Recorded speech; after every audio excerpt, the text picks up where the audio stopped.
ಥರ ಹಿಂದೆ ಕೈ ಕಟ್ಟಿ, ಈ ಥರ ಕೈ ಕಟ್ಟಿ ಸ್ವಲ್ಪ ತಿರುಗಿಸಿ, ಹೊಟ್ಟೆ ಮುಂದಕ್ಕೆ ಬರಬೇಕು. ಪೂರ್ತಿ ಮುಂದಕ್ಕೆ ಹೊಟ್ಟೆ ತಿರುಗಿಸಿ, ಆಮೇಲೆ ಆಂಟಿ ಕ್ಲಾಕ್ ವೈಸ್ ತಿರುಗಿಸಿ, ಪೂರ್ತಿ ಮುಂದಕ್ಕೆ ಹೋಗಬೇಕು, ಪೂರ್ತಿ ಹಿಂದಕ್ಕೆ ಹೋಗಬೇಕು.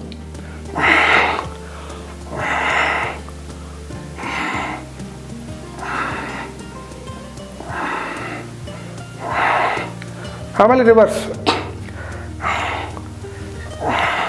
ಪೆಲ್ವಿಸ್ ಚೆನ್ನಾಗಿ ಓಪನ್ ಅಪ್ ಆಗುತ್ತೆ. ಸೊಂಟ ನೋವು, ಆ ಸಯಾಟಿಕಾ ಪ್ರಾಬ್ಲಮ್ಸು ಎಲ್ಲ ಹೋಗ್ತವೆ.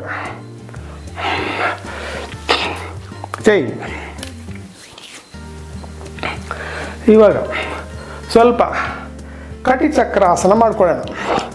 ಈ ಥರ ನೋಡಿ, ಹಿಂಗೆ ಹಿಂದಕ್ಕೆ ತಳ್ಳಿ,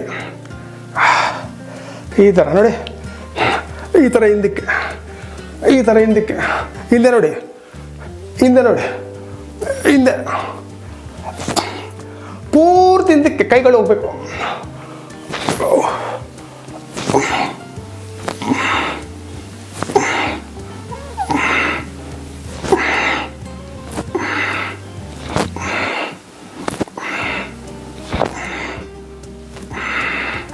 ಆ ಥರ ಮಾಡ್ಕೋಬೇಕು.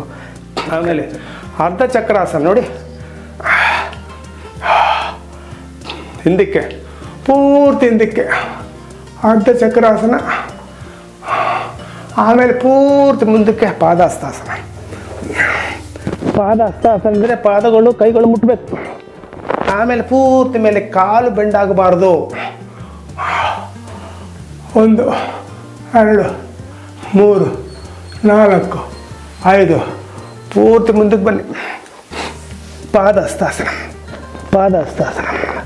ಅದಾದಮೇಲೆ ಸ್ವಲ್ಪ ಮೇಲಕ್ಕೆ ಕೈ ಕಾಲುಗಳು ಸ್ವಲ್ಪ ಮೇಲಕ್ಕೆ ಆಗಲಿ.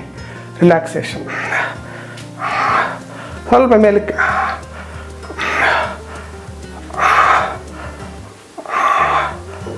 ಆ ಥರ. ಆಮೇಲೆ ಮುಂದಕ್ಕೂ ನೋಡಿ, ಈ ಥರ ಪೂರ್ತಿ ಮೇಲಕ್ಕೆ ಎತ್ತಿ, ಮುಂದಕ್ಕೆ ಎತ್ತಬೇಕು. ಎತ್ತಿ, ಪೂರ್ತಿ ಎತ್ತಿ.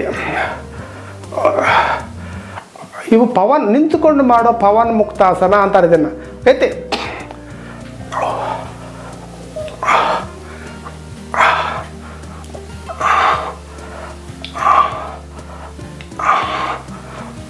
ಇವಾಗ ಕ್ರಾಸ್ ಮಾಡಿ. ಕ್ರಾಸ್ ಅಂದರೆ ಈ ಥರ ಎತ್ತಿ,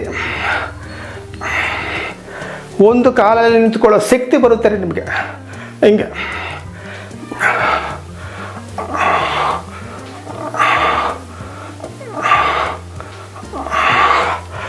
ಸ್ವಲ್ಪ ಆ ಕಡೆ ಈ ಕಡೆ ಕಾಲು ಹಾಕಿ. ಆಮೇಲೆ ಇನ್ನೊಂದು ಈ ಥರ ಆದಿಮುದ್ರೆ ಹಾಕು.